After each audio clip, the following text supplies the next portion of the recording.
আসসালামু আলাইকুম ওরহমতুল্লাহি ওবরাকাতুহ। আলহামদুলিল্লাহি ওয়াহদা ওয়াসসালাতু ওয়াসসালামু আলা মান লা নাবিয়্যা বা'দা ওয়া আলিহি ওয়া আসহাবিহি আজমাইন। ফাআউযু বিল্লাহি মিনাশ শাইতানির রাজীম। বিসমিল্লাহির রহমানির রহিম। ফাসআলু আহলা যিকর ইন কুনতুম লা তা'লামুন। আমানতু বিল্লাহ। সম্মানিত দিনী ভাই ও বোনেরা, আশা করি সকলে ভালো আছেন, সুস্থ আছেন, ঈমানের সাথে আছেন। আল্লাহ তাআলা আমাদের সকলকে ভালো রাখুন, ঈমানের সাথে রাখুন, এটা আমাদের প্রত্যাশা। আমরা বিগত অনেক দিন যাবৎ সাপ্তাহিক ইসলাম জানুন এই অনুষ্ঠানটি আমরা আসুন ইসলাম জানি অনুষ্ঠানটি আমরা শুক্রবারে রাত 9:15টায় করে আসছিলাম। কিন্তু আপনারা জানেন যে শীতকাল এসে গেছে, এ সময় আমাদের মাহফিলের প্রোগ্রাম থাকে, যার কারণেই আমাদের একটু টাইমে হেরফের হবে এবং দিনেও হেরফের হবে। আজকেও মাহফিল ছিল, কিন্তু প্রশাসনের অনুমতি পাইনি, তাই করতে পারিনি। কিন্তু আগামী দিন মাহফিল হবে ইনশাআল্লাহ। মাহফিল কর্তৃপক্ষ যা জানিয়েছেন, কালকের মাহফিলটা হবে। তো যেহেতু মাহফিল হবে, সেই হেতু আমরা রাতের 9:15টায় এভাবে আমরা হয়তো এই শীতকালটায় আমাদের কন্টিনিউলি এই কাজ এই দিনে আমরা করতে পারবো না, তাই একটু ব্যতিক্রম হবে। আমরা যেদিন সুযোগ পাই সপ্তাহে একদিন আশা করি এই প্রশ্নোত্তর পর্ব চালু রাখব, কারণ অনেক ভাইয়েরাই আমাকে জানিয়েছেন যে এই প্রশ্নোত্তর পর্বটি তাদের উপকার হচ্ছে, দিনই অনেক মাসাইল তারা জানতে পারছেন। তা আমি তাদের সুবিধার্থেই, যদিও এই মাহফিলের সিজন একটু কষ্ট হয়ে যাবে প্রোগ্রামটা কন্টিনিউ করা, এরপর আমি আশা করি যে আমি সপ্তাহে একবার চেষ্টা করব ইনশাআল্লাহ। তবে এর আগে আমি ঘোষণা দিয়ে দেব, যেমন আমরা আজকে পূর্ব ঘোষণা দিয়েছি গত রাতেই আমি আমার আইডিতে এবং ফেসবুক পেজে আজকের সময়টা আমি জানিয়ে দিয়েছিলাম। এর আলোকে আলহামদুলিল্লাহ ইতিমধ্যেই আমাদের সাথে অনেকে জয়েন করে ফেলেছেন। তো সামনের দিনগুলো তো আমরা এভাবে একদিন আগে জানিয়ে দেব। আপনারা মেহরবানি করে এটা একটু বেশি বেশি শেয়ার করে দেবেন। যখনই আমি আইডিতে আগে ঘোষণা দিয়ে দেব যে আমরা কবে আসছি লাইভে, আপনারা যারাই পাবেন সাথে সাথে একটু শেয়ার করে দেবেন, তাহলে অন্য অন্য ভাই বোনেরা জেনে উপকৃত হবেন ইনশাআল্লাহ।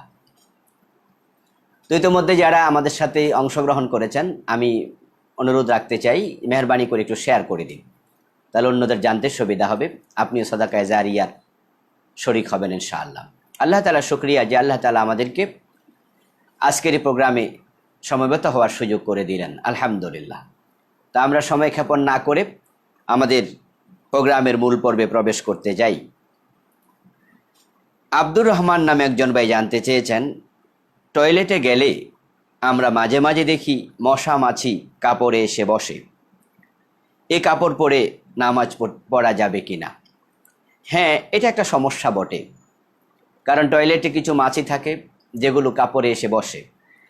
আসলে সরাসরি ময়লা থেকে যদি এসে বসে, তাহলে কিন্তু ওই কাপড় পরে নামাজ পড়তে একটু শঙ্কাবোধ হয়। তা আমরা বলবো যে আপনার পক্ষে সম্ভব যদি হয়, ওই কাপড়টা পরিবর্তন করে নামাজ পড়বেন। আর যদি সেটা অসম্ভব হয়, তাহলে যেহেতু মাছির পায়ের মাঝে যদি ময়লা লেগেও থাকে, এটা এত সামান্য, পরিমাণটা এতই কম যে এই কমের কারণে কাপড়টা নাপাক হয়ে যাবে এটা বলা যাবে না, কিন্তু সন্দেহ থেকে যায়। এজন্য যাদের পক্ষে সম্ভব কাপড়টা পরিবর্তন করে নামাজ পড়বেন। আর পরিবর্তন যদি অসম্ভব হয়, তাহলে ওই কাপড় পরে নামাজ পড়লে আশা করি নাপাক হবে না কাপড়, এবং নামাজ হবে ইনশাআল্লাহ। আইয়ুব নামে একজন ভাই জানতে চেয়েছেন, প্রস্রাব করে শুধু টিস্যু ব্যবহার করলে কি চলবে, নাকি পানিও ব্যবহার করতে হবে? আপনি পানি অথবা টিস্যু ঢিলা যেটা দিয়ে আপনি পবিত্র হতে পারেন, আপনি যে কোনো একটা একতেপা করলে, একটাকে যথেষ্ট করলে কোনো অসুবিধা নেই। প্রস্রাবের ক্ষেত্রে আমরা বলি একটাই এনাফ। যদি আপনি শুধু টিস্যু ইউজ করেন, পানি দরকার না হয়, কোনো অসুবিধা নেই। আবার যদি শুধু পানি ইউজ করেন, টিস্যু ব্যবহার না করেন, কোনো অসুবিধা নেই।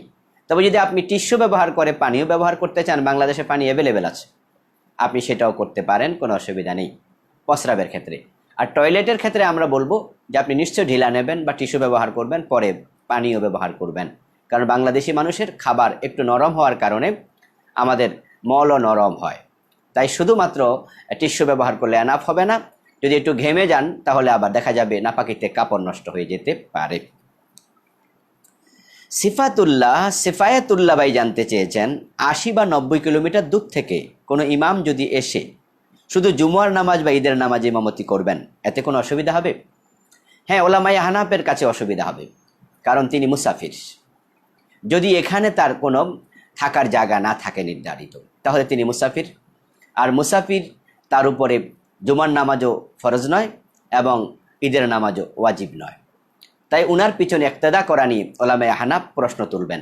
ওলামায়ে হানাফ বলেছেন যে নফল নামাজ আদায়কারীর পিছনে ফরজ বা ওয়াজিব নামাজ আদায়কারীর নামাজ হবে না। তাই ওই ইমাম এই জাতীয় যারা করছেন তাদেরকে আমরা বলবো, যারা দূর থেকে এসে নামাজ পড়ানো লাগে তাদের জন্য আলাদা হুজরা থাকবে। ওই ইমামের জন্য এখানে তার কিছু কাপড় চোপড় থাকবে, কিছু বেডিং পত্র থাকবে। যদি এটা থাকে তাহলে তিনি যেখানে থাকেন সেটাও তার ওয়াতনে আকামা, থাকার জায়গা। আবার এই মসজিদে যেহেতু তার বেডিং আছে, মসজিদের হুজরাতে তার কাপড় চোপড় আছে, তার কিছু খাট বা তার তোষক ল্যাপ ইত্যাদি থাকবে, তাহলে উনি এখানেও তার এটা ওয়াতনে আকামা হবে। তাই এখানে আসলে তিনি আর মুসাফির থাকবেন না। তাই দুই জায়গাতে তিনি কিছু না কিছু বেডিং রেখে দেবেন। আর অন্য মাসলাকের আলেমগণ বলেন যদি তিনি এখানে কিছু নাও রাখেন, তিনি মুসাফির হন, উনার পিছনে জুমার নামাজও জায়েজ, উনার পিছনে ঈদের নামাজও জায়েজ। কারণ অন্য মাসলাকের আলেমদের কাছে নাফেলের পিছনে, নফল নামাজ আদায়কারীর পিছনে ফরজ নামাজ আদায়কারীর ইক্তেদা দোষণীয় নয়। আশা করি বুঝতে পেরেছেন। একরাম নামে একজন ভাই জানতে চেয়েছেন মেয়েদের হায়াত শুরু হওয়ার কতদিন পর তারা নামাজ পড়তে পারবে? হ্যাঁ, হায়াত যদি শুরু হয়ে যায় তাহলে যখনই তিনি পবিত্র হবেন তখনই তিনি নামাজ শুরু করে দেবেন। তবে তার হানাফি মাযহাবের আলেমদের কাছে তার সর্বনিম্ন সীমা হলো 3 দিন 3 রাত, অর্থাৎ এর ভিতরে তিনি হায়াজা থাকবেন। কিন্তু 3 দিন চলে যাওয়ার পরে যখনই পবিত্র হবেন তখনই তিনি নামাজ শুরু করে দেবেন। আর সর্বোচ্চ হলো 10 দিন 10 রাত, 10 দিন পর্যন্ত তিনি হায়াজা থাকবেন। যদি কারো ব্লিডিং এর পরেও হয় তাহলে এটা হবে মুস্তাহাজা, তিনি তখন এই ইস্তেহাজা অবস্থায়, ব্লিডিং অবস্থায়ও নামাজ পড়তে হবে। নয়ন নামে একজন ভাই বলেছেন 3 জুমা পরিত্যাগ করলে ঈমান থাকে না, এমন কথা তিনি শুনেছেন, এটা কি সঠিক? না, এটা সঠিক নয়। ঈমান থাকে না এটা সঠিক নয়, বরং এ বিষয়ে একটি হাদিস এসেছে রাসূল সাল্লাল্লাহু আলাইহি ওয়াসাল্লাম থেকে, মান তারাকা সালাসা জুমুআতিন মিন গায়রি উযরিন কুতিবা মিনাল মুনাফিকিন। তাবারানীতে হাদিসটি এসেছে, আরও একাধিক কিতাবে হাদিসটি পাওয়া যায় যে বিশ্বনবী সাল্লাল্লাহু আলাইহি ওয়াসাল্লাম বলেছেন, যে ব্যক্তি বিনা ওজরে 3 জুমা পরিত্যাগ করল, যে ব্যক্তি, তাকে মুনাফিকদের তালিকায় লিখে দেয়া হয়। মুনাফিকদের তালিকায় লিখে দেয়া হয়, এই শব্দ থেকে হয়তো কেউ কুফরি ভেবেছেন, না, এটা সরাসরি কুফরি নয়। আর এটাকে নেফাকে আমলি বলা হয়, এটা নেফাকে এতেকাদিও নয়। তো নেফাকে এতেকাদি যদি না হয় তাহলে তাকে কিন্তু কুফরিতে লিপ্ত বলা যাবে না। নেফাকে আমলি, যেমন যে ব্যক্তি মিথ্যা বলে সেটাও তো এক প্রকার নেফাক, এটা নেফাকে আমলি। তো জুমা ছেড়ে দিলেও এটা নেফাকে আমলি, এই হাদিস দিয়ে সেটা বোঝা যায়। তবে এই হাদিসটিতে জাবের আল জুফি নামে একজন লোক আছে, যার ব্যাপারে মুহাদ্দিসগণ বলছেন সে ব্যক্তির হাদিস গ্রহণযোগ্য নয়। তাই এই হাদিসটির সেহাত নিয়ে প্রশ্ন আছে। তবে জুমার নামাজ পরিত্যাগের ব্যাপারে সহিহ মুসলিমে একটি হাদিস পাওয়া যায়, যেটা সহিহ। রাসূল সাল্লাল্লাহু আলাইহি সাল্লাম বলছেন, লা ইয়ান্তিহান্না আকওয়ামুন আন ওয়াদইহিমুল জুমুআত আও লা ইয়াখতিমান্নাল্লাহু আলা কুলুবিহিম সুম্মা লা ইয়াকুনান্না মিনাল গাফিলিন। যে তোমাদের কেউ যেন জুমার নামাজ পরিত্যাগ করতে না থাকে। যারা এই কাজ করছো তাদের বিরত হওয়া উচিত, কারণ যে ব্যক্তি জুমার নামাজগুলো একাধারে ছেড়ে দেয়, আল্লাহ তাআলা তার অন্তরে মোহর মেরে দেন, এক পর্যায়ে সে গাফেলদের অন্তর্ভুক্ত হয়ে যায়। সহিহ মুসলিম হাদিস নাম্বার 1887। এই হাদিস দিয়ে বোঝা যায় একাধারে জুমার নামাজ পরিত্যাগ করা ভালো নয়, এটাতে অন্তরকে আল্লাহ তাআলা মোহর মেরে ইসলাম বিমুখ করে দেন। তার এই কাজের কারণে সে দ্বীনের আলো থেকে বঞ্চিত হতে পারে। তবে কুফরি হয় এটা বলা যাবে না। আরিফ জানতে চেয়েছেন, আরিফ নামে একজন ভাই, আজানের জবাব না দিলে কি গুনাহ হবে? হ্যাঁ, আমাদের জানতে হবে আজানের জবাব দুরকম, একটা জবাবে কাউলি আর একটা জবাবে আমলি। কাউলি জবাব যেটা, সেটা হচ্ছে মুয়াজ্জিন যা বলবে আমরাও তা বলবো। বিশ্বনবী বলেছেন, ইযা সামি'তুমুল মুয়াজ্জিনা ফাকুলু মিসলা মা ইয়াকুল, মুয়াজ্জিনকে যা বলতে শুনবে তোমরাও তাই বলবে। এটা হলো জবাবে কাউলি। এটা ওলামায়ে কেরাম কেউ বলেছেন সুন্নাহ মুআক্কাদা, কেউ বলেছেন সুন্নাহ মুস্তাহাব্বা। এটা উত্তম একটি সুন্নাহ, এই জবাব দিলে সওয়াব হবে। আর জবাবে আমলি যেটা, সেটা ওয়াজিব। যেমন জামাতে হাজির হওয়া, হাইয়া আলাস সালাহ মানে নামাজে আসো। এখানে জবাব দেওয়ার নিয়ম হলো নামাজে হাজির হওয়া, এটা জবাবে আমলি, এটা করতে হবে। এটা যদি কেউ খামখেয়ালি বশত ছেড়ে দেয়, সরাসরি হাজির না হয়, অথবা নামাজ পড়ো এটা বোঝানো হচ্ছে নামাজ সে তরক করে, নিশ্চয়ই সে কবিরা গুনাহগার হয়ে যাবে। হাফিজ আহমদ ভাই জানতে চেয়েছেন মুসাফিরের জন্য বিতিরের নামাজ পড়তে হবে কি? হ্যাঁ, রাসূল সাল্লাল্লাহু আলাইহি ওয়াসাল্লাম সফর অবস্থা বিতিরের নামাজ পড়তেন। সুতরাং মুসাফির অবস্থা বিতিরের নামাজ পড়া এটা রাসূলের একটি সুন্নাহ। তবে একদল আলেম বলেছেন বিতিরের নামাজ যদি কেউ নাও পড়ে সফর অবস্থায় তার গুনাহ হবে না, তবে পড়া উত্তম। কিন্তু উলামায়ে হানাফ এটাকে ওয়াজিব বলেন, তাই তারা সফর অবস্থাও বিতির পড়ার ব্যাপারে তাকিদ প্রদান করে থাকেন। স্বপ্নের আলো নামক আইডি থেকে জানতে চেয়েছেন ইশারের নামাজ অনেক সময় রাত 12টার দিকে পড়ি, এটা কি ঠিক? উনি বিদেশে থাকেন, সেখানে চাকরিতে আছেন, হয়তো চাকরির কারণে তিনি এর আগে পড়তে পারেন না। ইশারের নামাজের ব্যাপারে আমরা বলবো মধ্যরাতের আগেই পড়তে হবে। ইশারের নামাজের ওয়াক্ত মধ্যরাতে শেষ হয়ে যায়, এর পরে পড়া যাবে, তবে মাকরু হবে। শবে সাদেকের আগ পর্যন্ত একদল আলেম বলেছেন পড়া যাবে, তবে সেটা নিশ্চয়ই কারাহাত থেকে খালি নয়, মাকরু থেকে খালি হবে না। তাই অবশ্যই মধ্যরাতের আগেই পড়ে নিতে হবে।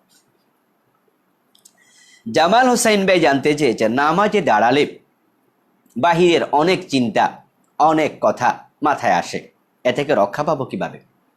নামাজে দাঁড়ালে শয়তান এসে ওয়াসওয়াসা দেয়, বাহিরের অনেক কিছু স্মরণ করিয়ে দেয়, নামাজে অমনোযোগী করে তোলে। এজন্য নামাজে যখনই মন এদিক সেদিক চলে যাবে, সাথে সাথে আবার নামাজের ভিতরে মনকে ফিরিয়ে আনতে হবে। আর আপনি যা তেলাওয়াত করছেন সেই তেলাওয়াতের অর্থের দিকে তাকাবেন, যে তাসবিহ পড়ছেন তাসবির অর্থের দিকে তাকাবেন, তাহলে মন অন্যদিকে ছুটাছুটি করার সুযোগ কম পাবে। আর ভাববেন যে আপনি দাঁড়িয়েছেন আল্লাহর সম্মুখে, আল্লাহ আপনার দিকে তাকিয়ে আছেন। যখন মানুষ নামাজে দাঁড়িয়ে এদিক সেদিক তাকায়, হাদিসে পাওয়া যায় আল্লাহ তাআলা তাকে বলেন আমার চেয়ে কে আছে শ্রেষ্ঠ যে তুমি অন্যদিকে তাকাচ্ছ? তৃতীয়বার যখন তাকায় তখন আল্লাহ নিজের চেহারা ফিরিয়ে নেন, তিনি তার দিকে আর ফিরে তাকান না। আর আল্লাহর হাবিব বলছেন ইযা কামা আহাদুকুম ফি সলাতি ফাইন্নাহু ইউনাজি রাব্বাহ, সহিহ বুখারীর riwayat। যখন ব্যক্তি নামাজে দাঁড়ায় সে রবের সাথে কথা বলে। তা আপনি নামাজে যখন দাঁড়াবেন এই চিন্তা মাথায় রাখবেন যে আপনি আল্লাহর সাথে কথা বলছেন, আল্লাহ আপনার সামনে দাঁড়িয়ে আছে। যেহেতু আল্লাহ তাআলা আপনার দিকে তাকিয়েছেন এবং আপনি ইয়ারাক, যদি আপনি আল্লাহকে নাও দেখেন আল্লাহ কিন্তু আপনাকে দেখছেন। এই অনুভূতিগুলো যদি আমরা শক্ত করতে পারি, দৃঢ় করতে পারি, তাহলে নামাজের বাহিরে মন যাওয়াটা কমে যাবে ইনশাআল্লাহ। রফিকুল ইসলাম ভাই জানতে চেয়েছেন আমার মার উপর হজ ফরজ ছিল, কিন্তু তিনি হজ করে যেতে পারেননি, তিনি ইন্তেকাল করেছেন। আমার বাবা চেয়েছিলেন তার পক্ষ থেকে তিনি হজটাকে তিনি করে নেবেন বদলি, কিন্তু তিনিও ইন্তেকাল করেছেন। এখন করণীয় কি? এই বিষয়ে আমরা বলবো কোনো ব্যক্তির উপর যদি হজ ফরজ হয়, তিনি যদি হজ করতে না পারেন তার উপর ওয়াজিব তিনি ওসিয়ত করে যাবেন, তিনি বলে যাবেন কাউকে যে আমার হজটা করে নিও অথবা আদায় করে দিও। যদি তিনি ওসিয়ত করে না যান তাহলে তিনি গুনাহগার হবেন, তার দায়ভার তার উপরে থেকে যাবে। এখন তার পক্ষ থেকে যদি কেউ আদায় করতে চায়, ওসিয়ত না করলে এ আদায় করাটা জরুরি নয়। আদায় করলে আল্লাহ ভালো জানেন তাকে ক্ষমা করবেন কিনা, কারণ যেহেতু তিনি বলে যাননি তাই তিনি এই বিষয়ে দায়মুক্ত নন। এরপরও যদি তার স্বামী আদায় করতে চায় করতে পারত। এখন স্বামীও তো মারা গেছে, এখন কি হবে? এখন আমরা বলবো তার ওয়ারিসদের মাঝে যারা আছে তারা নিজেরা কেউ অথবা কাউকে দিয়ে তারা যদি বদলি হজ করিয়ে নেয় তাহলে করিয়ে নিতে পারবে, কিন্তু এই করিয়ে নেয়া দিয়ে তার মা 100% দায়মুক্ত এ কথা বলার সুযোগ নেই। আল্লাহ চাইলে ক্ষমা করতেও পারেন। তাই আমরাও বলবো যেহেতু সামর্থ্য আছে তাই আপনারা বদলি হজটি করিয়ে নিতে পারেন। সাবিনা আক্তার একজন বোন জানতে চেয়েছেন আমার স্বামী গত 5 মাস আগে আমার সাথে কোনো প্রকার ঝগড়া ছাড়াই তিনি বাড়ি থেকে চলে গেছেন। 6 মাস চলে গেল, তিনি সম্পর্ক রাখছেন না। তো 5 মাস আগে চলে গেছেন, বর্তমানে প্রায় 6 মাস চলছে, তিনি সম্পর্ক রাখছেন না। এখন আমার বৈবাহিক সম্পর্ক, আমরা দোয়া করি তিনি ফিরে আসুক। হয়তো কোনো কারণে আপনার উপর অভিমান করেছেন, আমরা তার জন্য দোয়া করছি, আপনার জন্য দোয়া করছি যেন আপনারা কাছাকাছি আসতে পারেন। এই 6 মাস না থাকার কারণে বৈবাহিক সম্পর্কে কোনো প্রভাব পড়বে না। আবু তাহের নামক একজন ভাই জানতে চেয়েছেন, একটি মেয়ের বিয়ের 1 বৎসরের মাথায় তার স্বামী তাকে রেখে চলে যায়। একটি মেয়ের বিয়ের 1 বৎসরের মাথায় তার স্বামী তাকে রেখে চলে যায়। তার স্বামীর মাথায় কিছুটা সমস্যা আছে। এখন এই মেয়েটি কি আবার বিয়ে বসতে পারবে? হ্যাঁ, 1 বছর অস্থির হয়ে যাওয়ার কোনো কারণ নেই। 1 বছর, 2 বছর, 3 বছর অপেক্ষা করা উচিত কিছুদিন। তবে হ্যাঁ, যদি তার স্বামীর মাথায় সমস্যা এরকম অনুমিত হয় যে স্বামী সুস্থ হওয়ার সম্ভাবনা নেই, বা তিনি অনেক দিন ধরে পাগল হিসাবে আছেন, এরকম কিছু যখন জানা যায়, তখন এই জানার আলোকে নারী সিদ্ধান্ত নিতে পারবেন, তিনি তাকে ডিভোর্স করতে পারবেন। খোলা চাওয়ার পরিবেশ নেই, তার স্বামী পাগল। তো রাষ্ট্রীয় একটি বিধান আছে, আপনারা যারা বিয়ে শাদীর সাথে সম্পৃক্ত জানেন যে কাবিননামাতে সেখানে মেয়েদেরকে তালাক দেওয়ার একটি অধিকার দেওয়া হয়, এটাকে তালাকে তাফওয়িজ বলা হয়। সেখানে স্বামীকে কিছু শর্ত সাপেক্ষে মেয়ে চাইলে ডিভোর্স করতে পারবে। আমাদের রাষ্ট্রীয় এই আইনের আলোকে মেয়েরা ডিভোর্স করছে, এবং তালাকে তাফওয়িজ দেওয়ার সুযোগ ইসলাম দিয়েছিল খোলা। স্বামী তালাক দেবে, মেয়ে তালাক চাইবে। কিন্তু এখন যেহেতু স্বামীর কাছে চাইলেও স্বামী তালাক দিতে চায় না, ঝুলিয়ে রাখে, কষ্ট দেয়, এই জন্য তালাকে তাফওয়িজের বিধানটার ব্যাপারে ওলামায়ে কেরাম তারা চুপ আছেন। তারা এটাকে বলছেন যে হ্যাঁ, স্ত্রীকে যদি তালাক দেওয়ার অধিকার দেয়া হয়, এটা খোলার হিসাবেই, খোলার মতোই গণ্য হবে। এখন স্বামী পাগল, 1 বছর নাগাদ, 2 বছর নাগাদ সে আসছে না পাওয়া, সিস্টেম ফলো করে উকিলের মাধ্যমে তালাকের নোটিশ পাঠাতে পারবে। মহিবুল্লাহ ভাই জানতে চেয়েছেন, আমি একটা কোম্পানিতে চাকরি করি। কোম্পানি থেকে বিভিন্ন জায়গায় যাওয়ার জন্য কিছু গাড়ি ভাড়া দেয়া হয়। এই ভাড়া থেকে যদি কিছু টাকা আমি বাঁচিয়ে নিজে ভোগ করি, জায়েজ হবে? যদি কোম্পানি ওই টাকাটা আপনার জন্য বরাদ্দ করে, তাহলে আপনি চাইলে ভাড়া বাঁচিয়ে আপনি ভোগ করতে পারবেন। কিন্তু সিস্টেম যদি এমন থাকে যে না, টাকা থেকে গেলে আপনি ফিরিয়ে দিতে হবে, তাহলে আপনি ফেরত দেবেন, এটা ভোগ করা জায়েজ হবে না। উম্মে তাইয়েবা নামে একজন বোন জানতে চেয়েছেন, আমি আমার পুরোটা পা ভাঁজ করে বসতে পারি না, তা আমি কেবলার দিকে পা দিয়ে বসে বসে নামাজ আদায় করি, আমার নামাজ হবে? হ্যাঁ, নিশ্চয়ই হবে। আপনি যদি মাটিতে বসে পাটা কেবলার দিকে দিয়ে আপনি ইশারায় রুকু সেজদা করতে চান, তাহলে আপনার নামাজ হবে, কোনো অসুবিধা নেই। আর পা যদি ভাঁজ করতে পারেন, যখন সামর্থ্য থাকবে তখন ভাঁজ করে বসবেন ইনশাআল্লাহ। জান্নাতুল ফিরদাউস নামে একজন জানতে চেয়েছেন, কিছু মুসল্লি নামাজে একামতের সময় আশহাদু আন্না মুহাম্মাদুর রাসূলুল্লাহ বলা হলে আঙ্গুল মুখে নিয়ে চুমু দিয়ে চোখে মেখে তারপরে দাঁড়িয়ে যায়, এ বিষয়ে সঠিক নিয়ম কি? আসলে একামতের সময় শুরু থেকে শেষ পর্যন্ত মুসল্লি যখনই দাঁড়াতে চায় দাঁড়াতে পারবে। একামতের শুরুতে দাঁড়াতে পারবে, হাইয়া আলাস সালাহ বললে দাঁড়াতে পারবে, মুহাম্মাদুর রাসূলুল্লাহর সময় দাঁড়াতে পারবে, কাদ কামাতিস সালাহর সময় দাঁড়াতে পারবে। এই বিষয়ে হাদিসে উদারতা আছে, নির্দিষ্ট করে কিছু দেয়া হয় নাই। এখন যারা মুহাম্মাদুর রাসূলুল্লাহ সাল্লাল্লাহু আলাইহি ওয়াসাল্লামের নাম শুনে তারা ঠোঁটে চুমু দিয়ে চোখে মাখেন, আমরা বিগত পর্বে আলোচনা করেছিলাম যে এর কোনো ভিত্তি নেই। যে হাদিসগুলো পাওয়া যায়, মুহাদ্দিসগণ বলেছেন এই হাদিসগুলো মাউদু, এই হাদিসগুলোর কোনো গ্রহণযোগ্যতা নেই। আব্দুল কাদের নামে একজন ভাই জানতে চেয়েছেন, মায়ের সম্পত্তি ভাই বোন কি সমান পাবে নাকি বোনেরা বেশি পাবে, এ বিষয়ে বিধান কি? ভাই এবং বোন যখন কোনো সম্পত্তিতে অংশীদার হবে, ওয়ারিসি সূত্রে মায়ের থেকে হোক বাবার থেকে হোক, হুকুম একটা, লিযযাকারি মিসলু হাযযিল উনসায়াইন, যে একজন নারী পাবে পুরুষের অর্ধেক, পুরুষ পাবে নারীর দ্বিগুণ। অর্থাৎ ভাই পাবে 1 টাকা, বোন পাবে 8 আনা। ভাই পাবে 2 টাকা, বোন পাবে 1 টাকা। এইভাবে নারীর দ্বিগুণ পাবে পুরুষ, অর্থাৎ ভাই পাবে বেশি দ্বিগুণ, বোন পাবে 1 গুণ। এটা মা বাবা সবার সম্পত্তি। যদিও কোনো কোনো অঞ্চলে এটা প্রচলিত আছে যে বাবার সম্পত্তিতে এভাবে পায়, মায়েরটাতে বোনেরা বেশি পায়। এ কথার কোনো ভিত্তি নেই, এটা একবারে ভিত্তিহীন কথা। মোহাম্মদ হাসান জানতে চেয়েছেন, আমার কাছে বাড়ি করার জন্য শুধু 6 লক্ষ টাকা আছে, এই টাকা দিয়ে আমি বাড়ি করতে চাই আগামী বছর। এখন আমাকে কি জাকাত দিতে হবে? হ্যাঁ, দিতে হবে, যদি 1 বছর থাকে। 6 লক্ষ টাকা যদি আপনার কাছে 1 বছর থাকে, আপনি জাকাত দিন। আপনি ভাবছেন যে আমার বাড়ি করার জন্য রেখেছি, কমে যাবে, না কমবে না। আপনি তো দিবেন তাকে যার মোটেও নাই, যে গরিব ফকির মিসকিন। আপনার তো 6 লক্ষ আছে, আলহামদুলিল্লাহ। আল্লাহ তাআলা চাইলে কি আপনাকে তার কাতারে দাঁড়া করাতে পারতেন না? যে ফকির চাইলে পারতেন তিনি, তা আপনি ভাববেন না যে আপনার গরিব, আপনি 6 লাখ টাকা আছে, কি দিলে কমে যাবে না? কমবে না। জাকাত দিলে কখনো টাকা কমে না, বারাকা দেয়, আল্লাহ বাড়িয়ে দেবেন ইনশাআল্লাহ। এর জন্য জাকাত দিতে হবে।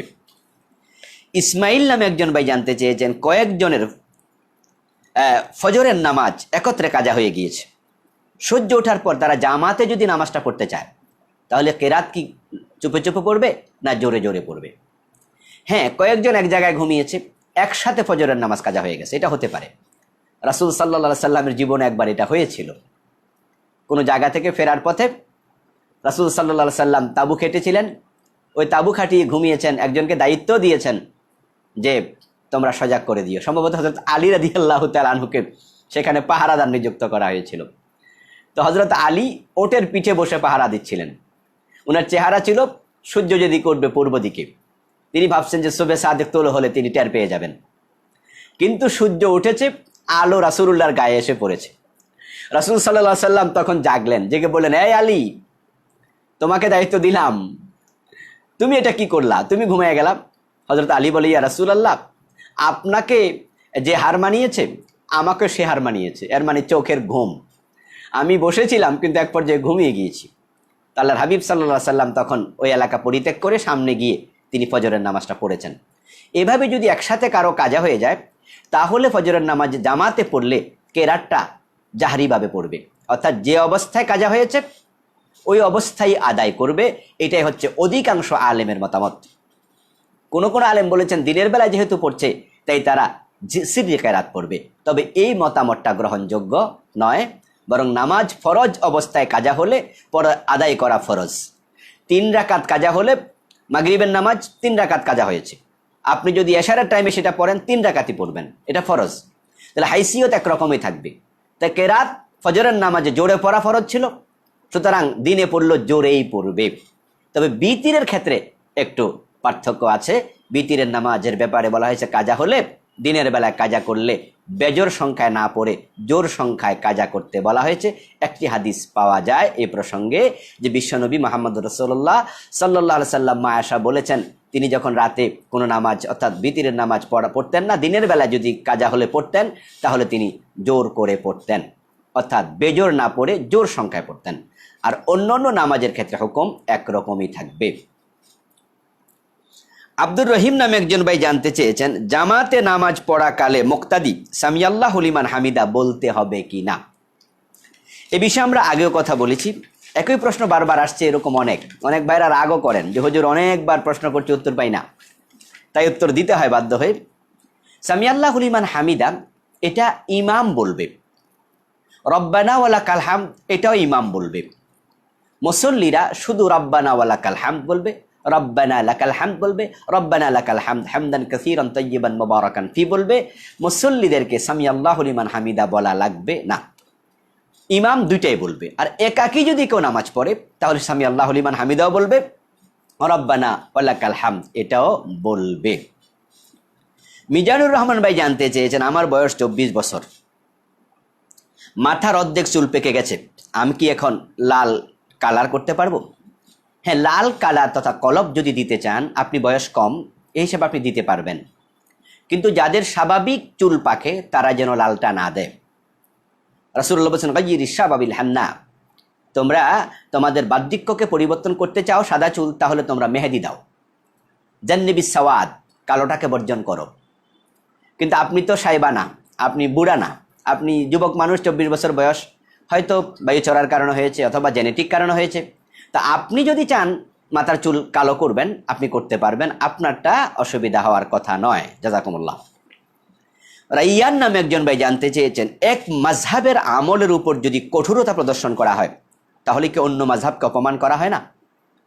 আসলে প্রশ্নটি খুবই চমৎকার। আমার কাছে তাই মনে হয় যে আপনি বলবেন সব মাযহাব হক, আবার আপনি অন্য মাযহাবের কোনো আমল দেখলে নেগলেক্ট করবেন, নিজেরটার উপরে আপনি কঠোর হয়ে যাবেন, তাহলে আপনি বাকি মাযহাবকে হক বললেন, এটা মিথ্যা হয়ে গেল আপনার, এটা বাতুলতা মাত্র। নিজের মাযহাব সত্য, নিজে যে আমল করছেন হাদিসের আলোকে আপনি বিশ্বাস রাখেন যে ঠিক আছে, কিন্তু আপনি এটাও মনে রাখতে হবে যে অন্য যারা করছে অন্য মাযহাবের আমল অন্য হাদিসের আলোকে সেটাও সঠিক হতে পারে। আমারটা সঠিক, ভুল হওয়ার সম্ভাবনা আছে। তারটা ভুল সঠিক হওয়ার সম্ভাবনা আছে। এই হলো ইজতিহাদি মাসআলায় আমল করার ক্ষেত্র।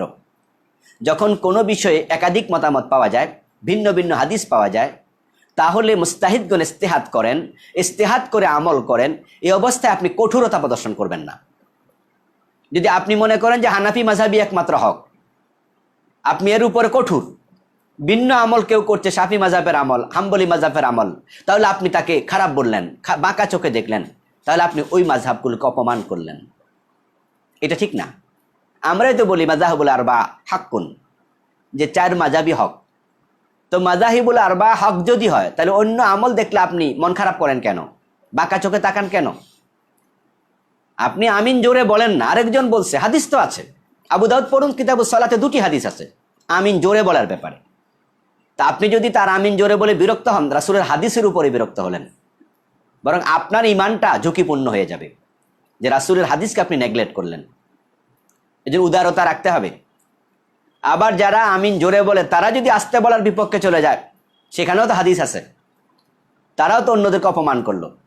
এই জন্য আমরা কখনো কি হব না, আমরা কি বলে জানি, চরমপন্থী আমরা চরমপন্থী হব না, আমরা উদার হব। ইসলামে যেখানে উদারতা আছে আমরা সেখানে উদার হব, ইসলামে যেখানে উদারতা নাই সেখানে আমরা উদার হব না। আশা করি বুঝতে পেরেছেন। ইমদাদুল হক নামে একজন ভাই জানতে চেয়েছেন, হাত তুলে সালাম দেওয়ার বিধান কি, জানাবেন। হ্যাঁ, মাশাআল্লাহ, শুধুমাত্র হাত তুলে ইশারা করা জায়েজ নেই, কিন্তু সালাম দেওয়ার সাথে সাথে হাত তোলা জায়েজ আছে, তবে খেলাফে সুন্নাহ। রাসূল সাল্লাল্লাহু আলাইহি ওয়াসাল্লাম এবং সাহাবায়ে কেরাম কখনো আসসালামু আলাইকুম বলে হাত তুলতেন না, শুধু বলতেন আসসালামু আলাইকুম ওয়া রাহমাতুল্লাহ। হাত তোলা দরকার নেই। তবে হ্যাঁ, আপনি যাকে সালাম দিচ্ছেন সে কানে শুনে কিনা আপনি সন্দিহান, অপরিচিত লোক, তাহলে আপনি মুখে সালাম দিলে সে নাও বুঝতে পারে কি বলছেন। তখন যদি আপনি একটু ইশারা দিতে চান, সালাম দিচ্ছেন, বুঝালেন, তাহলে জায়েজ আছে। আর কেউ একটু দূরে আছে, যাকে আপনি সালামটা দিচ্ছেন শব্দটা ওই পর্যন্ত নাও পৌঁছতে পারে, ধরেন 10 হাত দূরে, 20 হাত দূরে সে যাচ্ছে গাড়িতে চড়ে, আপনি সালাম দিতে চাইলেন, আপনার পরিচিত, তো আপনি মুখে সালাম দিলে সে তো গাড়িতে চলে যাচ্ছে, বুঝবে না, 20 হাত দূরে আছে, বুঝবে না। ইশারা দিলেন, বুঝাচ্ছেন যে আমি সালাম দিলাম। সালামের সাথে ইশারা জায়েজ, কিন্তু শুধু শুধু ইশারা জায়েজ নাই। এখন সালামের সাথে ইশারা যে সুন্নাহ নয়, খেলাফে সুন্নাহ। তাই আমরা প্রয়োজন না হলে সালাম দেওয়ার সাথে ইশারা করব না। যদি আমাদের বাংলাদেশে একটি অভ্যাস হয়ে গেছে যে আমরা সালাম দেওয়ার সময় অনেক সময় হাত তুলে ফেলি, মনে রাখতে হবে এটা সুন্নাহ নয়।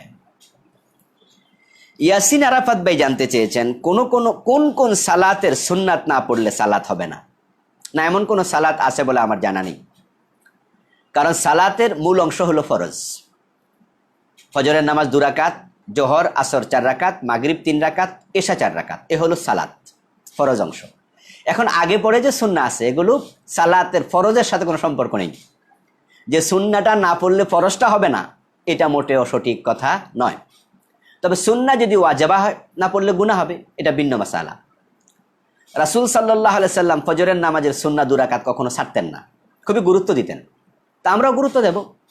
কিন্তু ধরেন কোনো লোক ওই 2 রাকাত পড়লো না, তাহলে তার কি 2 রাকাত ফরজ বাতিল হয়ে যাবে? না, বাতিল হবে না, কিন্তু সে গুনাহগার হবে ওই 2 রাকাত সুন্নাহ না পড়ার কারণে। আশা করি বুঝতে পেরেছেন। মাহফুজ নামে একজন ভাই জানতে চেয়েছেন, আকিকার ছাগলের বয়স কত বছর হওয়া লাগবে? কোরবানির মাসালা, আকিকার মাসালা একই রকম।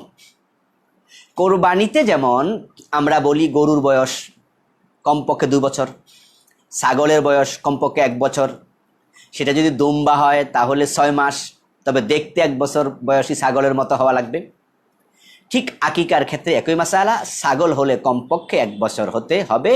আর দুম্বা যদি হয়, কেউ কেউ বেড়াও বলেছেন, দুম্বা এবং বেড়াকে এক কাতারে এনেছেন, যে বেড়া অথবা দুম্বা যদি হয় তাহলে 6 মাস হলেও চলবে, কিন্তু 6 মাসের কম হলে চলবে না। আকিকা এবং কোরবানি একই মাসআলা। এমডি রাজু নামে একজন ভাই জানতে চেয়েছেন, নতুন চাঁদ দেখে চাঁদকে সালাম দেওয়া যাবে? না না, চাঁদকে সালাম দেওয়ার কোনো প্রয়োজন নেই। যদি আমাদের দেশে চাঁদকে দেখে মানুষ সালাম দেয়, তো চাঁদ দেখলে দোয়া পড়া সুন্নাহ। রাসূল সাল্লাল্লাহু আলাইহি সাল্লাম চাঁদ দেখে দোয়া পড়তেন। আমরা যে দোয়াটা চাঁদ দেখে পড়া হয়, ওই দোয়াটা আমরা শিখব এবং পড়ব ইনশাআল্লাহ। চাঁদকে সালাম দেওয়ার কোনো প্রয়োজন নেই। আরিফ হোসেন ভাই জানতে চেয়েছেন, গোসলের পর আবার কি ওযু করতে হবে? না গোসলের পরে আবার অজু করার কোনো প্রয়োজন নেই। এই জন্য আমরা বলবো আপনি গোসল করার সময় অজু করে নেবেন। রাসূল সাল্লাল্লাহু আলাইহি সাল্লাম গোসল করার আগে তিনি নাকে পানি দেয়া, আপনার গলা খাকড়ানো, গলায় পানি দেয়া, কুলি করা, মুখ ধুয়ে নেয়া, হাত ধুয়ে নেয়া, মাথা মাসে করা, এগুলো করে ফেলতেন। শুধু পা ধোয়াটা বাকি রাখতেন। গোসল শেষ করে তিনি পাটাকে আবার ধুয়ে নিতেন। এটা যদি আপনি অনুসরণ করে গোসল করেন তাহলে গোসলের পর অজু করার কোনো প্রয়োজন আর হবে না। তারিকুল ইসলাম ভাই জানতে চেয়েছেন ওয়াহাবি কাকে বলে। কয়েকদিন আগে উনি ঈদে মিলাদুন্নবীর ব্যাপারে একটি পোস্ট দিয়েছিলেন, যেখানে তিনি লিখেছেন ঈদে মিলাদুন্নবী ইসলামে পাওয়া যায় না। তখন তাকে কেউ না কেউ ওয়াহাবি বলে গালি দিয়েছে, মন্তব্য করেছে। তো উনি জানতে চেয়েছেন ওয়াহাবি কারা। আসলে ওয়াহাবি কোনো শব্দ নেই, শব্দটা ওয়াহাবি। ওয়াহাব আল্লাহর নাম। যারা ওয়াহাবি বলে তারা আল্লাহর নামকে বিকৃত করে।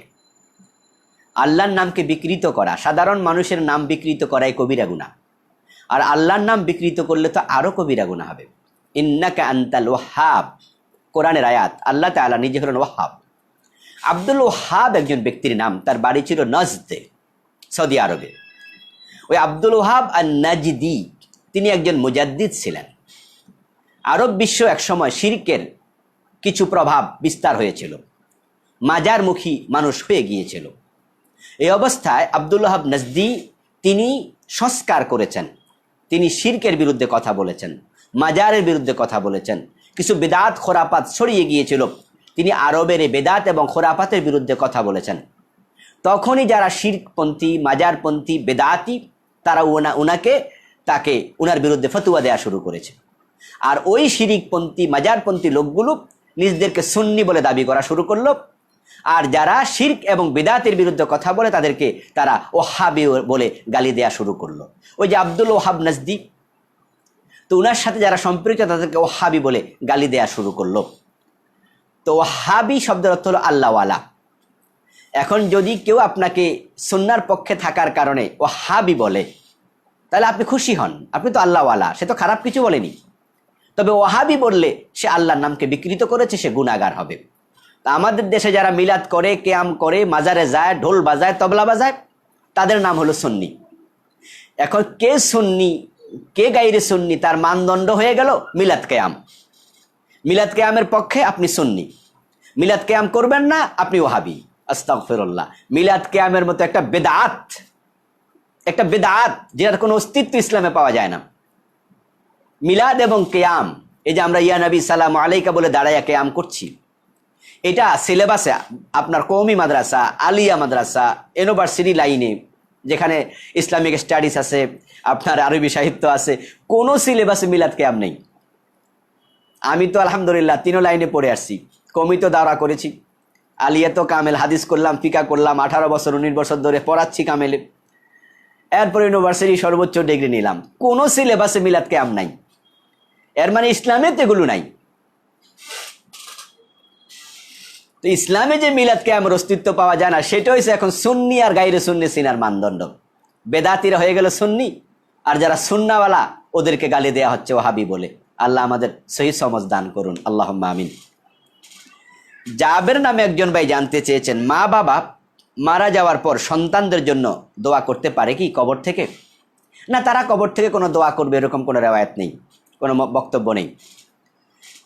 এরপরে তিনি জানতে চেয়েছেন, মা বাবার মৃত্যুর পর সন্তানরা তাদের জন্য দোয়া করলে তারা কি কবর থেকে বুঝতে পারে? হ্যাঁ, বুঝতে পারে। এটা একটা হাদিস পাওয়া যায় যে কবরে যখন তাদের মর্তবা বৃদ্ধি পায়, তাদের অবস্থা পরিবর্তন হয়, খারাপ থেকে ভালোর দিকে যায়, তখন তারা জিজ্ঞাসা করে এমনটা কেন হলো। আজাব দানকারী ফেরেশতা অথবা মর্তবা বেড়ে যাওয়ার পরে খাদেম ফেরেশতা যারা আছেন, তারা ফেরেশতাদেরকে কাছে পেলে তারা প্রশ্ন করে। ফেরেশতারা তখন বলেন, এটা তোমার সন্তান, তোমার আপনজনদের দোয়া, যার কারণে তোমার মর্তবা বৃদ্ধি পেয়েছে, তোমার কবর আজাব কমে গিয়েছে, তুমি খারাপ থেকে ভালো দিকে যাচ্ছ। এই হাদিস দিয়ে বোঝা যায় তারা বুঝতে পারে।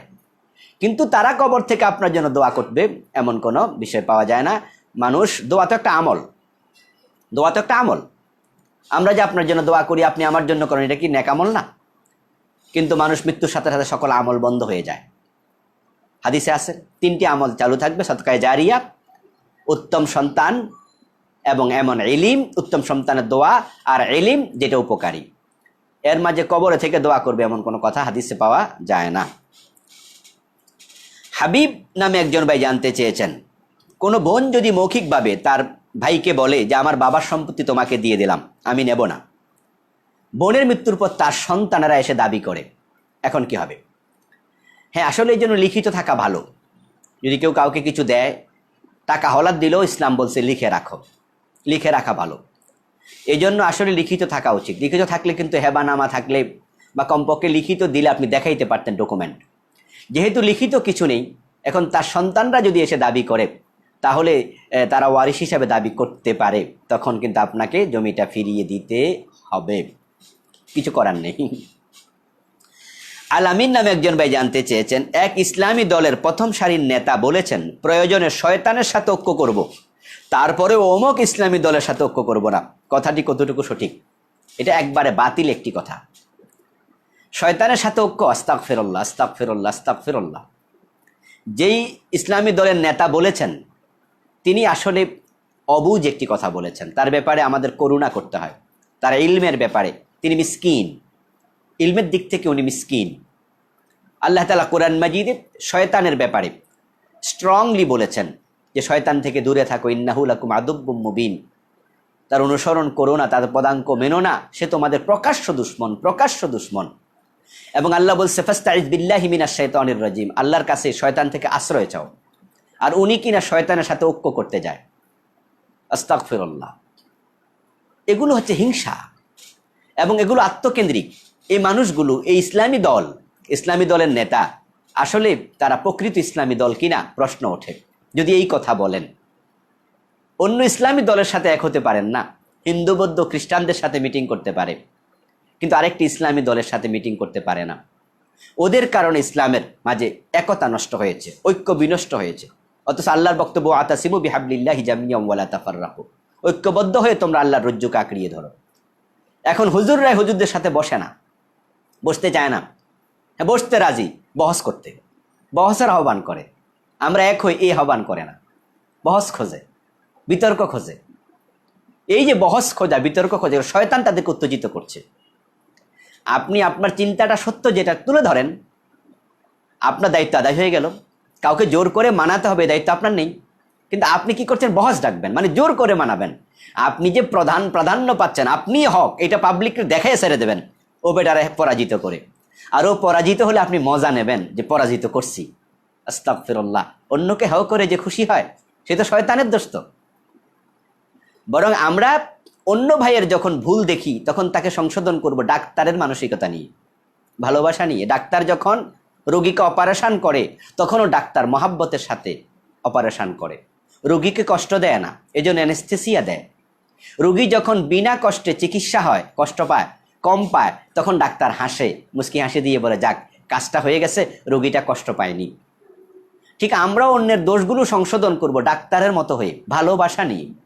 কিন্তু যখন বহস করে আমরা প্রতিপক্ষকে পরাজিত করতে পারছি, হাততালি দেয়, মিছিল করে ঠকায় দিছেন, আস্তাগফিরুল্লাহ আল-আযীম।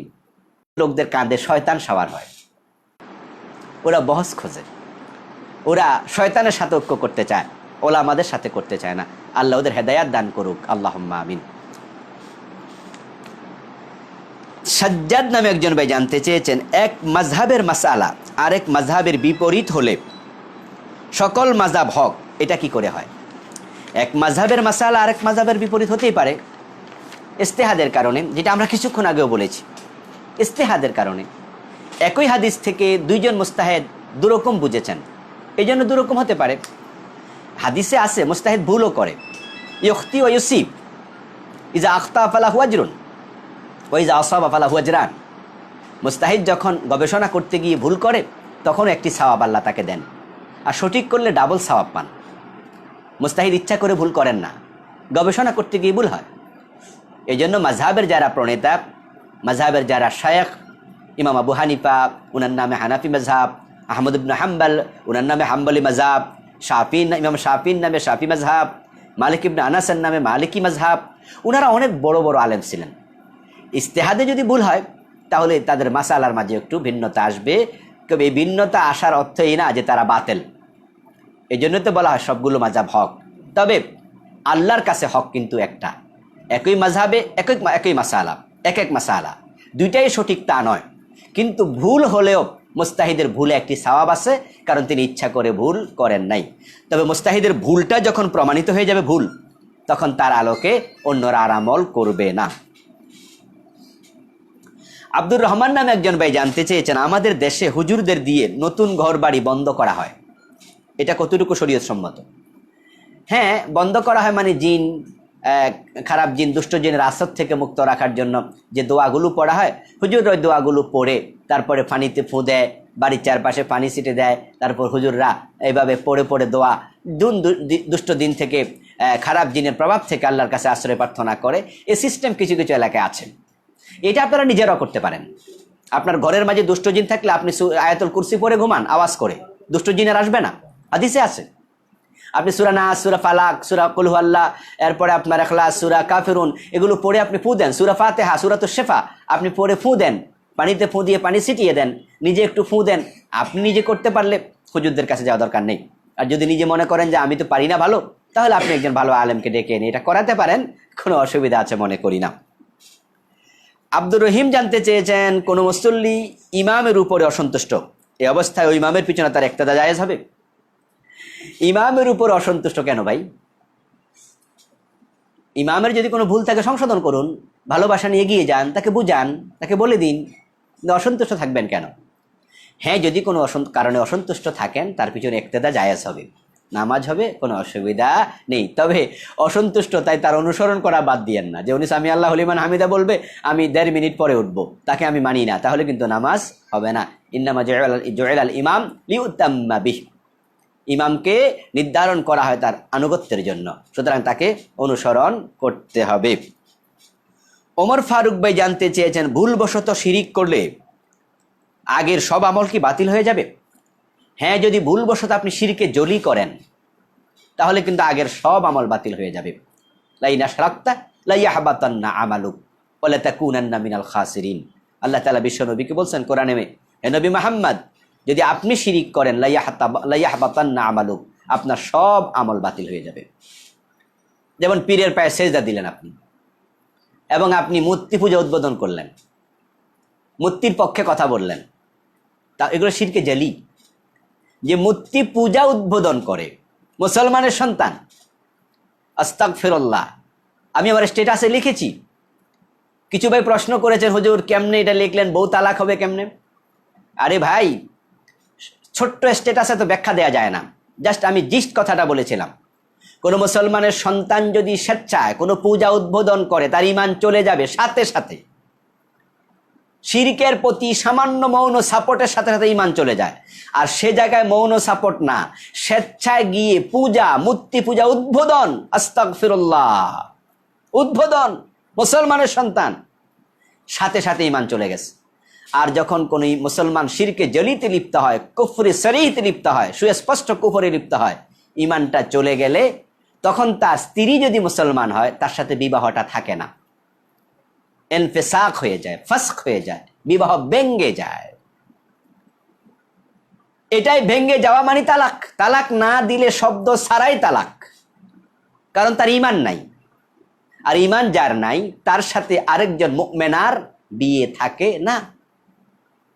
এইভাবে যদি কেউ শিরিক করে ফেলে, তার সব আমল বরবাদ। আর যেগুলো না জেনে না বুঝে শিরকে খফি যেগুলো আছে করে ফেলবে, তো শিরকে খফি করলে এটাকে কবিরা গুনাহ হিসাবে ধরা হবে।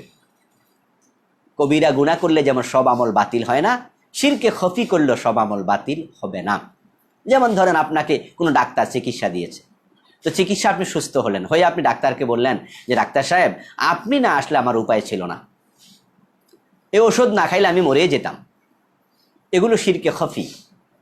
আপনাকে যদি প্রশ্ন করা হয় তাহলে ওষুধে বাঁচাইছে না আল্লাহ বাঁচাইছে, আপনি তখন কিন্তু বলবেন যে না আল্লাহ বাঁচাইছে, তো এটা বললা কেন? তখন বলবেন যে ভাই সরি, অর্থাৎ অতি আবেগে বলে ফেলছেন, এটা শিরকে খফি।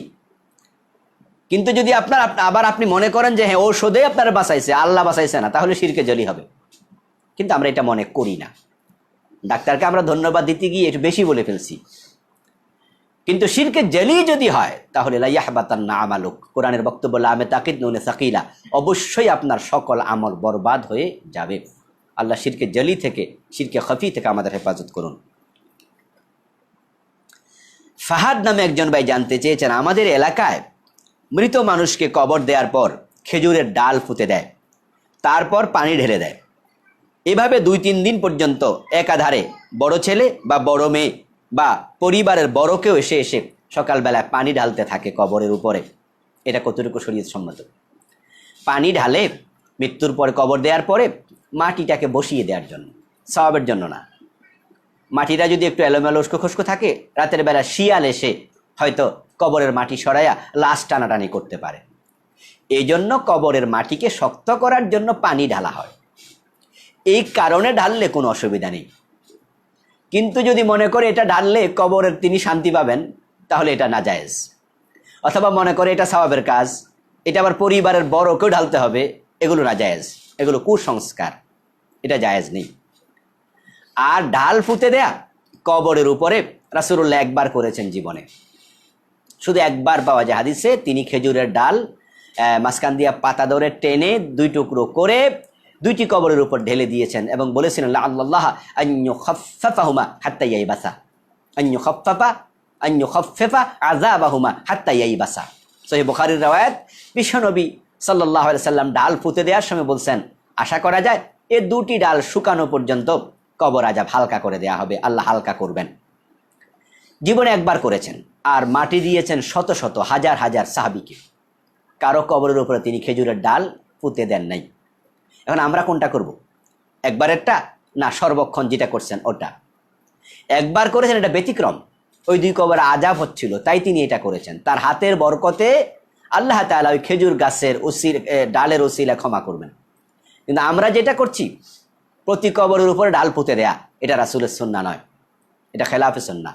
আল্লাহর হাবিব শত শত হাজার হাজার সাহাবীকে দাপন করেছেন, কারো কবরের উপরে এভাবে ডাল পুঁতে দেন নাই।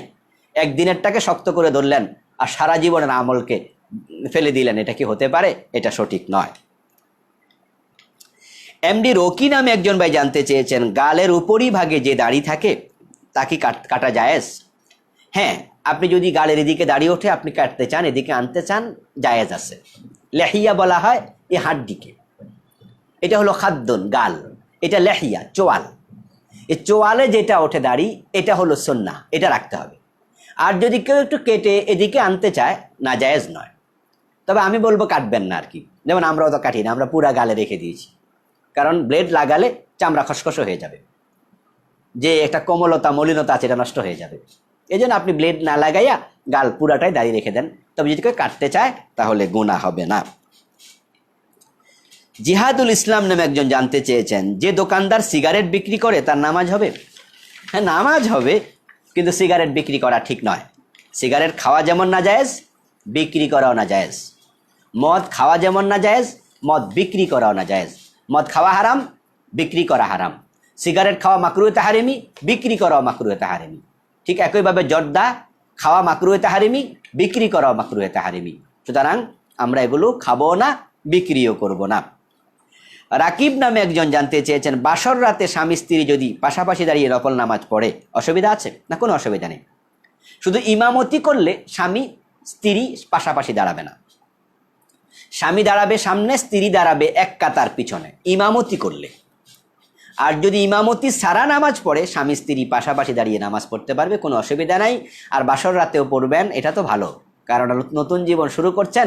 আল্লাহকে 2 রাকাত পড়ে সেজদা দিয়ে আল্লাহকে কৃতজ্ঞতা জানিয়ে আল্লাহর কাছে চেয়ে ইস্তেআনা করে সাহায্য প্রার্থনা করে নতুন জীবন শুরু করা, এটা খুবই ভালো, এটা করবেন। আমরাও করেছি, আপনারাও করবেন। বাসর রাতে 2 রাকাত নামাজ পড়বেন, স্ত্রীকে সাথে নিয়ে আল্লাহর কাছে নিজেদেরকে সঁপে দেবেন। তারপরে দাম্পত্য জীবন সুন্দর হবে, সন্তানগুলো ভালো সন্তান হবে ইনশাআল্লাহ, আল্লাহর সাহায্য থাকবে। গোলাম মাওলা নামে একজন জানতে চেয়েছেন, আওলাদে রাসূল বলতে কি বোঝায়? তাদের কি কোনো মর্তবা আছে? রাসূলের বংশধর যারা, তাদেরকে আওলাদে রাসূল বলে। তাদের মর্তবা, হ্যাঁ, যারা একবারে রাসূলের আওলাদ অর্থাৎ সন্তান, তাদের মর্তবা তো আছেই। কিন্তু পরবর্তী যারা আওলাদ, তাদের আলাদা কোনো মর্তবা নেই, যদি ঈমান না থাকে, মুত্তাকি না হয়। ইন্না আকরামাকুম ইনদাল্লাহি আতকাকুম। যে আল্লাহর কাছে রাসূলের বংশধর হিসাবে কিন্তু কারো মর্তবা সাব্যস্ত হবে না, মর্তবা সাব্যস্ত হবে তার তাকওয়ার ভিত্তিতে। রাসূলের বংশধর হওয়ার মাঝে কোনো কল্যাণ নেই, কল্যাণ হলো ইমানদার হওয়ার মাঝে, মুত্তাকি হওয়ার মাঝে।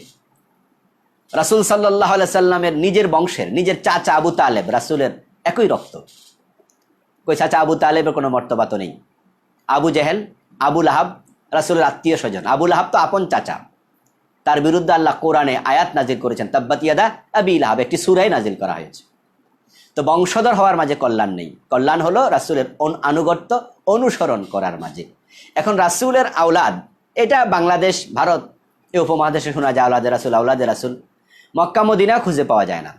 আমি আনসার খুঁজেছি, মদিনায় গিয়ে আনসার খুঁজেছি যে একজন আনসার পাই কিনা, অনেক খোঁজাখুঁজি করেও আমি কোনো আনসারকে পাইনি। তবে মক্কা একবার এক আনসারি বংশধরকে পেয়েছি, অর্থাৎ আনসার বলতে আনসারির বংশধর আমি বুঝাচ্ছি। ওনারা আমাদেরকে জানিয়েছেন যে আসলে তো অনেক পরিবর্তন, এখন তো যারা প্রকৃত অর্থে আহলে মক্কা আহলে মদিনা ছিল তাদের বংশধররা তো এখন বদবি, তারা তো মরুভূমিতে চলে গেছে, দূরে চলে গেছে। একবারে এইখানে যারা কাছাকাছি তারা অনেকে তো দূর দূরান্ত থেকে এসে বাড়িঘর করেছে। এই জন্য অরিজিনালি আনসার পাওয়া যায় না, মুহাজির পাওয়া যায় না, আর সেখানে আওলাদে রাসূল খুঁজে পাওয়া তো আরও কঠিন। যাই হোক, এরপরও যারা নিজেদেরকে আওলাদে রাসূল বলছে তারা যদি সত্যপন্থী হয়, হকপন্থী হয়, মুত্তাকি হয়, তাদেরকে সম্মান জানাতে আমাদের কোনো আপত্তি নেই। কিন্তু হকপন্থী সত্যপন্থী না হলে আমরা আওলাদে রাসূলের ভিত্তিতে কাউকে সম্মান জানাতে পারবো না। আল্লাহর বক্তব্য, যার তাকওয়া যত বেশি আল্লাহর কাছে তার মর্তবা ততই বেশি। ইয়ামিন নামে একজন ভাই জানতে চেয়েছেন, সন্তান জন্মের তৃতীয় দিন আকিকা দিলে আদায় হবে?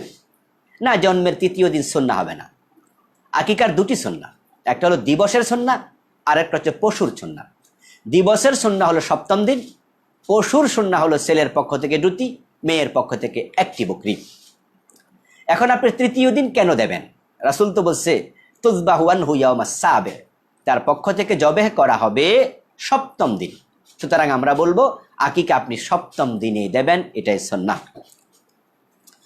আলমগীর হুসাইন নামে একজন ভাই জানতে চেয়েছেন, কোনো ব্যক্তি এমন জমিন ক্রয় করেছে যেখানে কবর আছে, সেখানে কি ঘর বানাতে পারবে? এমন জমিন ঘর বানানোর জন্য ক্রয় না করতে আমরা বলবো যেখানে কবর আছে। কারণ হাদিসে পাওয়া যায়, জীবিত মানুষকে যেভাবে সম্মান করো মৃত মানুষকেও সমান সম্মান করো।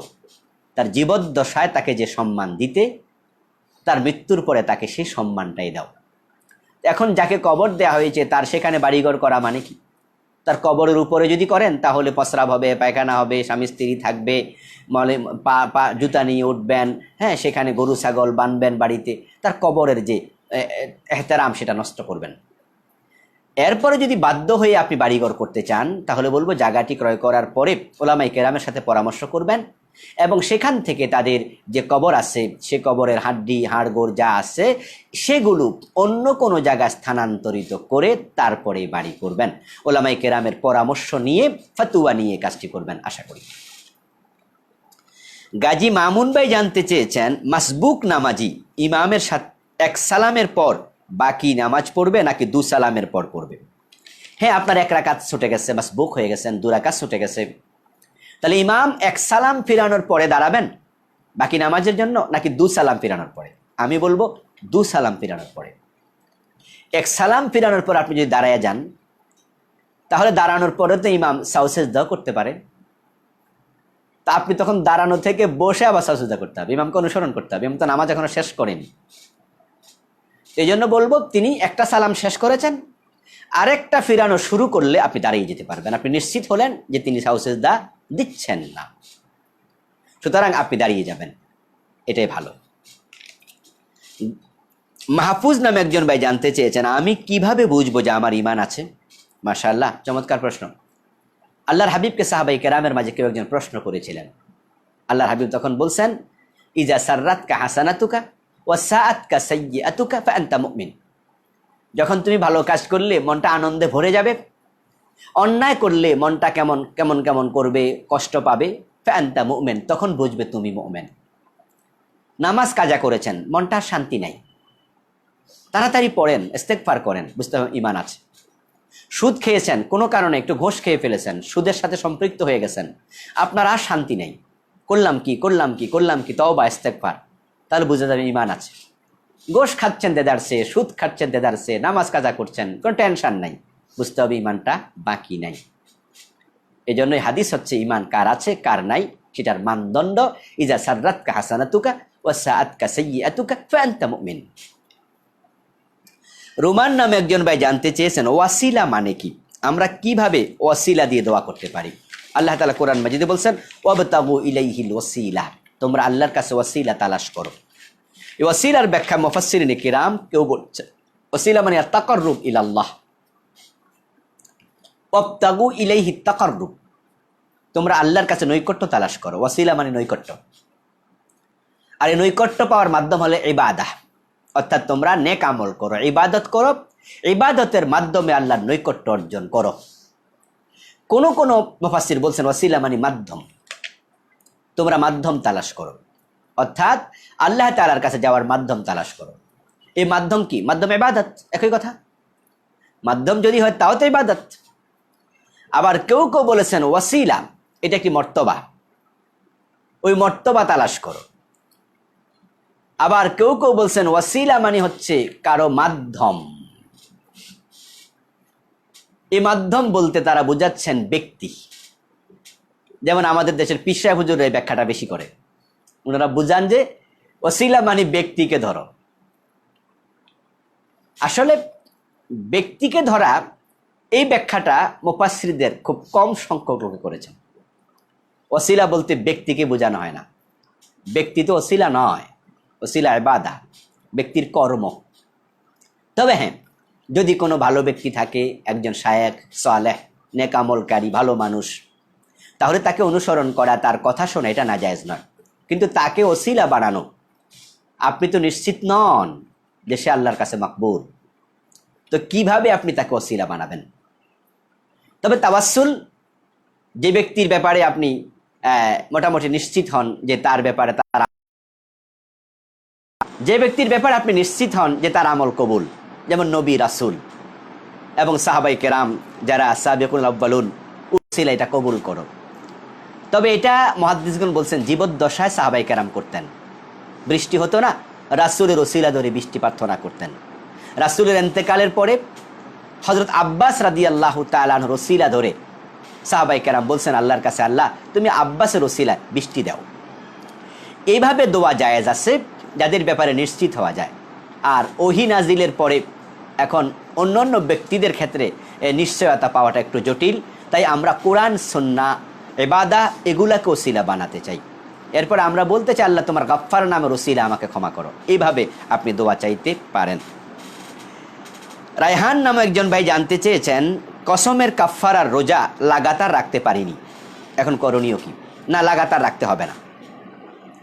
আপনি কসম করেছেন, কসম ভেঙেছেন, তাহলে মাসালা হলো 10 জন ফকিরকে খাওয়াবেন, অথবা 3টি রোজা রাখবেন, অথবা গোলাম মুক্ত করবেন। তো গোলাম তো এখন আর নাই, তা আপনি যদি 3টি রোজা রাখেন তাহলে আদায় হয়ে যাবে, লাগাতার রাখার কোনো প্রয়োজন নেই।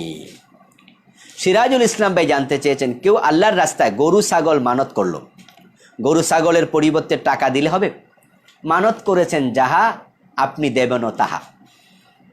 আপনি মানত করেছেন যে আল্লাহ তোমার রাস্তায় একটি ছাগল দেবো, মানে গরিব মিসকিনকে দেবেন, তা আপনি ছাগলই দেন, টাকা দিতে যাবেন কেন? হ্যাঁ, যদি এমন কিছু মানত করেন যেটা দেয়ার অবস্থা আর নেই, পাওয়া যাচ্ছে না, তাহলে আপনি তার মূল্যটা গরিবকে সাদাকা করতে পারবেন। আজহার আলী নামে একজন জানতে চেয়েছেন ফরজ গোসল করার পর গোসল করার সুন্নাত তরিকা কি? ফরজ গোসল করার সুন্নাত তরিকা হলো যেটা আমি কিছুক্ষণ আগে বলেছি, আপনি আগে ওযু করে নেবেন, কুলি করে নেবেন, নাকে পানি দেবেন, তারপরে গোসল করে আবার পা ধুয়ে নেবেন, এটাই হলো সুন্নাত তরিকা। হাসান জানতে চেয়েছেন পিতামাতার পক্ষ থেকে সন্তানের জন্য সর্বোত্তম দোয়া কোনটি? আল্লাহ শিখানো দোয়া, রব্বানা হাবলানা মিন আজওয়াজিনা ওয়া যুররিয়াতিনা কুররাতা আয়ুন ওয়াজআলনা লিল মুত্তাকিনা ইমামা। এই যে আল্লাহ শিখিয়েছেন রব্বানা হাবলানা মিন আজওয়াজিনা, হে আল্লাহ আমাকে দাও এমন স্ত্রী, এমন সন্তান যাদেরকে দেখলে চোখ জুড়িয়ে যাবে। রব্বি হাবলি মিনাস সালিহিন, আপনি এই দোয়া করতে পারেন। এগুলো সন্তানদের জন্য আল্লাহর শেখানো শ্রেষ্ঠতম দোয়া। আহমেদ হুসাইন ভাই জানতে চেয়েছেন দাদির দুধ পান করেছে এমন ছেলে তার চাচার মেয়েকে বিয়ে করতে পারবে? না, পারবে না। দাদির দুধ পান করার কারণে চাচা হয়ে যাবে দুধ ভাই, চাচার মেয়ে হয়ে যাবে দুধ ভাতিজি। সুতরাং চাস্তো ভাই হলেও চাস্তো বোনকে বিয়ে করতে পারবে না, দাদির দুধ পান করার কারণে সে তার দুধ ভাতিজি হয়ে যাবে। ইকরাম হোসেন জানতে চেয়েছেন, অজু ছাড়া সাইয়্যিদুল ইস্তেগফার পড়তে পারবো? হ্যাঁ, অজু ছাড়া সাইয়্যিদুল ইস্তেগফার পড়তে কোনো বাধা নেই। পারহানা নামে একজন বোন জানতে চেয়েছেন, স্বর্ণ গহনার 1 বছর জাকাত দেওয়ার পর পরবর্তী বছর কি আবার জাকাত দিতে হবে? হ্যাঁ, আবার জাকাত দিতে হবে। টাকা থাকলে যেমন বারবার দিতে হবে 1 বছর, স্বর্ণ গহনা থাকলেও আপনাকে প্রতি বছরই জাকাত দিতে হবে। যে কথাগুলো বললাম, আল্লাহ তাআলা আমাদের সকলকে এগুলোর আলোকে আমল করার তৌফিক দান করুন। সম্মানীয় ভাইয়েরা, অনেকে অনেক প্রশ্ন করেছেন, সকলের প্রশ্নের জবাব দিতে পারিনি, তাই দুঃখিত। একদিনে সকলের প্রশ্নের জবাব দেওয়া সম্ভব নয়। প্রশ্ন আপনার একার, উত্তর আমাদের সকলের। তাই যারা আমাদের সাথে এখনো আছেন, বিনীত আরজ থাকবে আমরা একটু যারা শেয়ার করিনি একটু শেয়ার করে দেব, অন্যরা জানতে পারবে ইনশাআল্লাহ। আল্লাহ তাআলা যদি সুযোগ দেয় আগামী সপ্তাহে আবার দেখা হবে, তবে নির্ধারিত সময়ে হয়তো হবে না। আমি ইনশাআল্লাহ লাইভে আসার আগের দিন নোটিশ দেব, এর আলোকে আপনারা আজকের মতো শরীক হয়ে যাবেন। আল্লাহ তাআলা তৌফিক দান করুন। সুবহানাকাল্লাহুম্মা বিহামদিক আশহাদু আল্লা ইলাহা ইল্লা আনতা আস্তাগফিরুকা ওয়া আতুবু ইলাইক। ওয়াসসালামু আলাইকুম ওয়া রাহমাতুল্লাহি ওয়া বারাকাতুহু।